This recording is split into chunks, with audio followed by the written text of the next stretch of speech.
Kembali lagi di Cerita Cinta Channel. Jangan lupa like, comment, and subscribe ya. Terima kasih. Bian memasuki minimarket. Wajahnya yang tadi bersemangat berubah kecewa saat melihat yang duduk di belakang kasir melayani pembeli seorang laki-laki. Kemana anak itu? Sambil membatin, dia berjalan mendekati ke arah kasir. Maaf, permisi mas, hari ini Kay tidak bekerja. Hamzah memperhatikan penampilan Bian sebentar. Mas siapa ya? Merasa aneh, kok ada yang menanyakan Kay. Kenapa juga aku mesti menjelaskan padanya? Bergumam sendiri. Teman, jawabnya singkat. Dia tadi kurang sehat, jadi saya suruh pulang ke rumah. Sakit apa? Tanyanya lagi. Pusing-pusing sama agak pucat, tapi dia bilang baik-baik saja, cuma butuh istirahat. Baiklah, makasih ya mas. Sopan, Bian berterima kasih lalu pergi keluar. Dia berdiri sebentar di pinggir jalan, menimbang apa yang akan dilakukannya sekarang. Ia mengeluarkan ponsel dan menelpon. Pak Wahyu bawa mobil jemput di depan minimarket di seberang gerbang. Lalu ditutupnya telepon. Sakit apa sebenarnya Kay? Aduh, kenapa juga kami belum bertukar nomor HP? Dia menggerutu sendiri sampai mobil menepi dan seseorang membuka kaca. Mau kemana mas? Bian masuk di kursi belakang. Cari apotik dulu pak. Kenapa? Mas Bian sakit? Khawatir dari nada suaranya. Tidak. Lalu siapa yang sakit?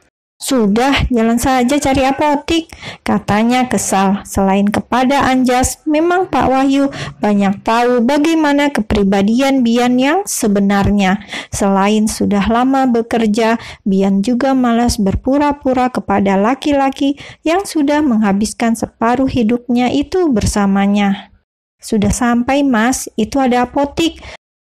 Biar saya yang turun, mas mau cari obat apa? Pak Wahyu sudah mau membuka pintu mobil. Sudah, biar saya saja, karena dia sendiri bingung juga mau mencari obat apa. Memasuki apotik, ada dua orang yang duduk sambil mengobrol. Mereka berdiri saat Bian masuk. Yang satu terlihat sangat merona melihat Bian, bahkan seperti tersipu. Wajahnya jadi merah tanpa alasan. Cari obat apa kak? Tanyanya ramah. Pusing-pusing sama pucat. Biasanya minum obat apa? Tidak tahu. Bian masih bisa tersenyum manis walaupun kesal. Mbak apoteker, tanyanya. Gadis itu mengangguk. Obat yang dipakai perempuan yang wajahnya pucat sama pusing-pusing itu apa? Apoteker itu malah terlihat bingung. Ya jelaslah, obat pusing kan banyak, lah pucat juga sebabnya apa dulu? Oh, mungkin dia lagi datang bulan mas, jadi wajahnya pucat. Ya udah, kasih semua merek obat yang bisa buat pusing, pucat sama datang bulan, katanya akhirnya. Dua orang wanita itu saling berpandangan bingung, tapi akhirnya mengambil beberapa obat di etalase, obat-obatan yang bisa dibeli tanpa resep dokter tentunya. Ini kak, Bian membayar lalu beranjak pergi.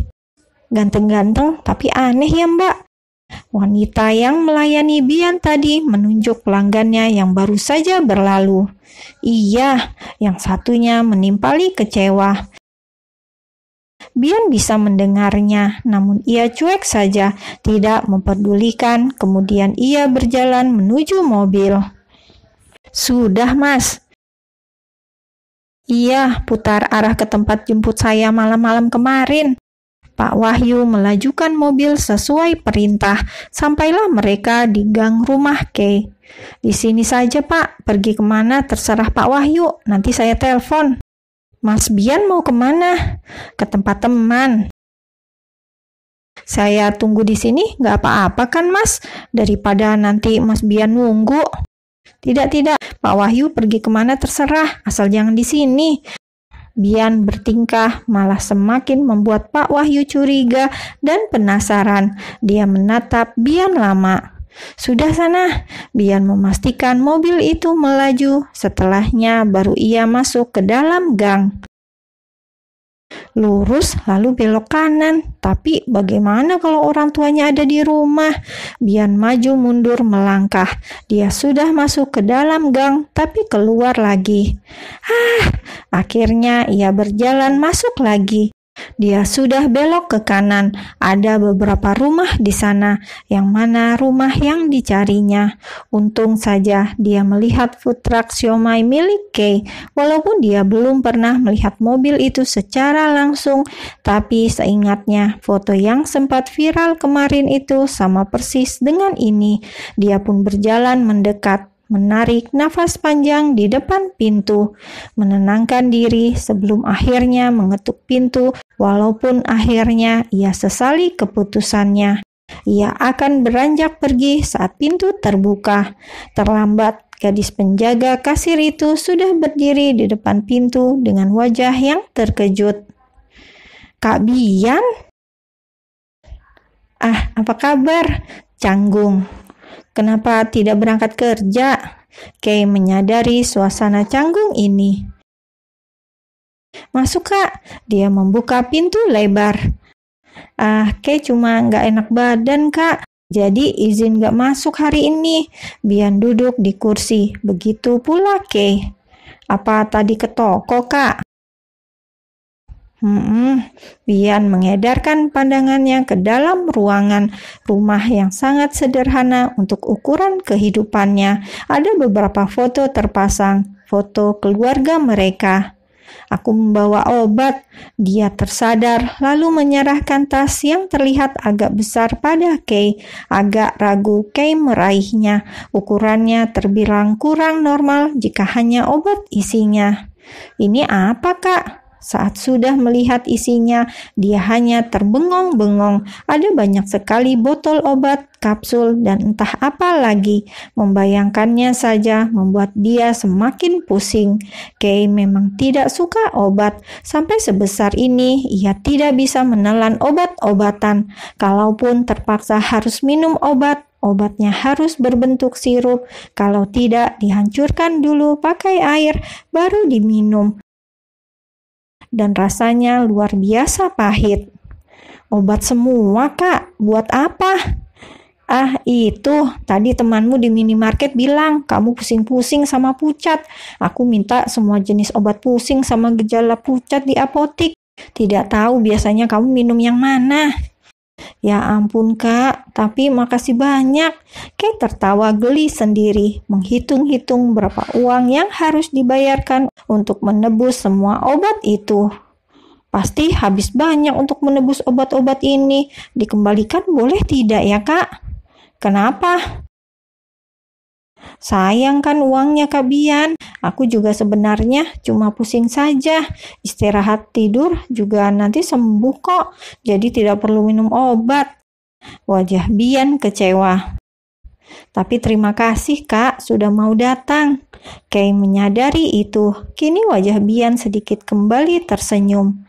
"Lain kali bawa makanan aja ya, Kak, daripada obat. Makanan enak jauh lebih bisa membuat badan sehat. Hahaha." "Apa artinya aku bisa datang lagi kemari?" "Tentu saja, Kak Bian bisa datang kapan saja. Tapi sebenarnya aku juga jarang ada di rumah, Kak. Pagi jualan somai, malamnya jaga minimarket." Canggung kembali. "Baiklah, sepertinya sudah malam. Dan kamu juga perlu istirahat. Kita bertemu lagi." Agak ragu, Bian menyerahkan ponselnya. "Berikan nomormu." Ragu, Kay meraih ponsel milik Bian. Dia bahkan belum mahir menggunakannya. Tadi waktu coba digerai ponsel, dia pun diajari. "Kakak saja yang simpan. Kay nggak bisa masukin nomor pakai ponsel beginian." Wajah Bian mengernyit tidak percaya. Jadi benar yang dikatakan Anjas bahwa gadis yang sempat viral fotonya di internet ini bahkan tidak punya sosial media. Smartphone juga tidak bisa pakai. Kay mendikte angka-angka yang panjang. Bian menuliskan dengan cepat.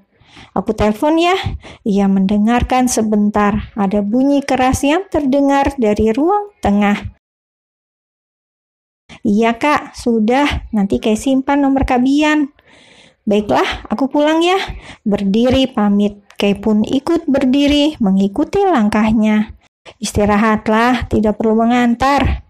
Kay antar sampai gang, katanya. Kemudian, Bian tidak bisa menolak. Saat Kay sudah berjalan di sampingnya, akhirnya mereka pun berjalan berdampingan. Semuanya diam, tenggelam dalam pikiran masing-masing. Angin malam ini tidak terlalu dingin, menemani mereka dalam belayan lembut. Sampai di depan gang, padahal jujur Bian ingin berjalan lebih lama lagi. Oh iya, Kak Bian sudah makan belum? Belum, katanya cemberut. Ya ampun, maaf ya kak. Kayak sampai lupa nawarinnya tadi. Atau mau balik lagi makan di rumah? Tidak usah Kay, bercanda kok. Tadi sebelum kemari sudah makan. Ya udah, kamu jalan pulang duluan sana. Kakak mau naik angkot apa jalan kaki? Jalan aja, gak jauh ini. Sudah sana, aku akan melihatmu sampai belokan. Baiklah, hati-hati di jalan ya kak. Sampai jumpa. Kay berbalik dan melangkah. Baru beberapa langkah dia menengok. Bian masih berdiri di tempatnya tadi. Refleks Kay melambaikan tangan. Bian pun membalas. Lalu sampailah dia di belokan. Untuk terakhir kalinya dia menengok, berharap Bian masih ada di sana. Dan ternyata benar dia masih ada di sana. Tidak tahu kenapa dadanya menjadi berdetak kencang dan senyum merekah di bibir. Dia lalu berlari ke rumahnya. Pak Wahyu kemana saja? Kenapa lama? Cukup lama Bian berdiri di pinggir jalan menunggu dijemput supirnya tadi. Maaf mas, saya ketiduran. Tadi kan sudah dibilang mau ditunggu, malah diusir kan? Ya sudah, cari makan dulu, saya lapar. Bian masuk ke dalam mobil. Iya mas, mau makan apa? Bakso. Aduh mas, kenapa bakso terus? Sudah cepat, aku lapar. Tidak peduli protes Pak Wahyu tentang selera makannya. Iya mas.